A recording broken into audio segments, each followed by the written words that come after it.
Magandang araw po ulit sa lahat. For today's video ay itutuloy na po natin itong ating ginagawang rabbit cage. So bago po tayo mag-umpisa, gusto ko muna pong pasalamatan si Ma'am Doro de las Alas. So siya po yung nagbigay ng pambili nitong ating screen tsaka yung ating yero na bububong dito sa ating rabbit cage. So yun, kung mahilig po kayo sa cooking vlog and travel vlogs ay pwede nyo po yung bisitahin yung kanyang channel. Ilalagay ko na lamang po yung link sa description box. So since na yung ating mga kits na binili ay lumalaki na, so kailangan na po natin silang paghiwa-hiwalayin. So kapag hindi natin sila pinaghiwa-hiwalay ay may tendency po sila or eventually ay mag-aaway po sila dahil ang rabbit po ay territorial. So gusto nila sila lang yung nakapwesto sa isang area. Kaya naman yung gagawin po natin na tatlo sa taas, dyan po natin ilalagay yung iba nating rabbit. So by the way, meron po tayo ditong isang set na animan din. Pero sa ngayon, ito muna po yung tatapusin natin na nasa taas para magamit na po natin. So yun, umpisahan na natin.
So ito na po yung isa nating divider. Bali pako po yung ginagamit natin dyan. So D1 po yan para madaling likuin. Ayan. Tapos dito pala bali ito ay dugtungan. So yung mga pinagputulan na screen ay kinabit ulit natin para hindi masayang and ma-maximize natin yung resources. So yan, bali naka-clip lang. So M-clips yung ginamit ko dito na pangdugtong. So yan, matigas naman. Same dito sa kabila. So yun, na-minimize natin yung waste natin sa screen.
pinto na lang po yung kulang.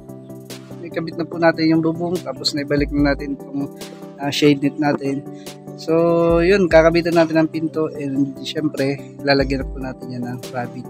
Ginawa po natin, binend natin yung dulo ng ating screen. So nagpalabis lang po tayo ng almost kalahati, and binend po natin para itong edges ay hindi po matalas. So same din po ang gagawin natin dito sa dalawang door pa, or dalawang cut opening. Tapos yung door ganun din po. So para hindi po tayo matusok, tsaka yung alaga natin mga rabbit na ilalagay dito ay hindi po matutusok. So yun, after nakabit yung door, ang huling kakabit po natin ay itong door lock. So itong spring lock ay ordinary lamang po, at yun nga, kapag nabasa ay kinakalawang katulad po nito. Ayan. So ito po yung pinaka-lock natin. Ang bili ko po dito ay umabot lamang po ng 6 pesos per piece. So syempre online po yan. Umorder ako ng around 50 pieces nito. So buffer stock yung iba, para just in case na may masira ay may pamalit. So ito po ikakabit natin dito para magiging lock po niya, katulad po nito. Ikabit na po natin yung door lock natin, or itong spring lock. Bali syempre exciting part ay ililipat na po natin yung rabbit. So ito po yung ilalagay natin doon, mga New Zealand black na 3 months old.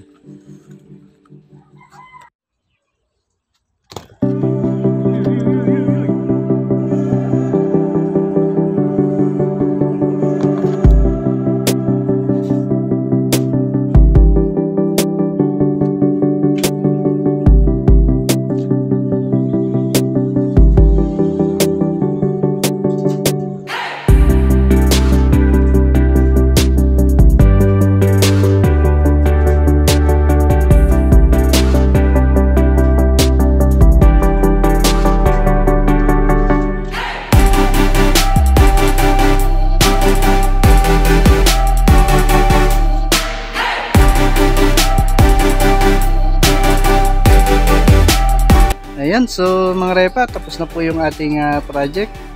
Ayan, nalagyan na po natin ng mga rabbit. So hanggang dito na lang muna mga repa, at abangan nyo na lang po yung ating next vlog. Maraming salamat!